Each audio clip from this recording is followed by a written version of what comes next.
नमस्कार विद्यार्थी मित्रांनो, आपण वाक्यप्रचार बघणार आहोत. 87वा प्रश्न आहे बघा, योग्य जोड्या जुळवा. हे सर्व प्रिव्हियस इयर क्वेश्चन पेपर आहे, तुमच्या समोर आहे बघा. PSI मुख्य 2014ला हा प्रश्न विचारण्यात आलेला आहे. 87वा प्रश्न, योग्य जोड्या जुळवा. दात दाखवणे. दात दाखवणे, आपण दात केव्हा दाखवतो म्हणजे एखाद्याची टिंगल करून हसणे. ब आहे दात वासणे. त्याचा आहे नुकसानीमुळे खिन्न होऊन बसणे, दात वासणे. आपली आई आपल्याला म्हणत असते, बस आता दात वासून. दात वासणे म्हणजे नुकसानीमुळे खिन्न होऊन बसणे. दात विचकणे म्हणजे एखाद्याला वेडवणे. दात पडणे म्हणजे फजिता होणे किंवा फजिती होणे. घागरगडचा सुभेदार या वाक्यप्रचाराचा अर्थ पुढीलपैकी कोणता आहे बघा. STI मुख्य 2014ला हा प्रश्न विचारण्यात आलेला आहे. तर घागरगडचा सुभेदार याचा वाक्यप्रचार आहे पाणक्या. 89वा प्रश्न आहे, पाणी पडणे या वाक्यप्रचाराचा अर्थ खालील पर्यायातून अचूक निवडा. म्हणजे उत्साहभंग होणे. पाणी पडणे, उत्साहभंग होणे. 90वा प्रश्न आहे, जीवाची उलघाल होणे या वाक्यप्रचाराचा समानार्थी वाक्यप्रचार कोणता आहे तर ब्राह्मण आठवणे. 91वा प्रश्न आहे, मला माहीत असतानाही छातीचा व्यापार करून मी जशास तसे उत्तर समोरच्याला दिले. या वाक्यातील वाक्यप्रचार व त्याचा अर्थ काय.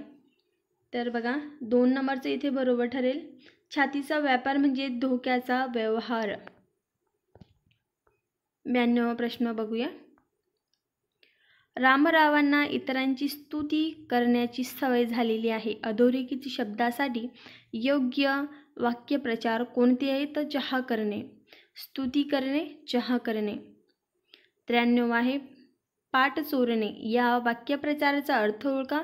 तर कुचरपणा करणे. पाठ चोरणे, कुचरपणा करणे. 94 प्रश्न बघा, खालील वाक्यप्रचार पर्यायी उत्तरातून शोधा. कृतज्ञावर केलेले उपकार फुकट जातात. 3 नंबरचं बरोबर ठरेल वाक्यप्रचार. गाढवाने शेत खाल्ल्याचे पाप ना पुण्य. गाढवाने शेत खाल्ल्याचे पाप ना पुण्य. 95वा प्रश्न आहे बघा, ज्या वाक्यात वाक्यप्रचार आहे असे ते वाक्य कोणते. पर्यायी उत्तरातून योग्य ते पर्याय उत्तर शोधा. 3 नंबरचं इथं बरोबर ठरेल, ज्याला त्या गोष्टीत रस नाही. 96वा प्रश्न आहे बघा, मोठ्या कामात बारीक काम उद्भवणे या अर्थाचा वाक्यप्रचार कोणता तर शेंडी फुटणे.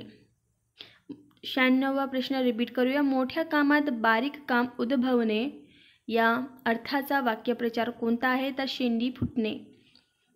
97 आहे, तांडव नृत्य करणे या वाक्यप्रचाराला खालीलपैकी समानार्थी सांगितलेला आहे तर थयथयाट करणे. 110 आहे, बोल लावणे या वाक्यप्रचाराचा अचूक अर्थ लिहा तर दोष देणे. बोल लावणे, दोष देणे. दोनदा बोल लावणे, दोष देणे असे 2-3दा बोला, तुम्हाला पाठच होईल. 110वा प्रश्न आहे बघा, चुकीचा अर्थ असलेल्या वाक्यप्रचार निवडा. तर इथं 3 नंबरचं बरोबर ठरेल. चुकीचा हा आहे 3 नंबरचा.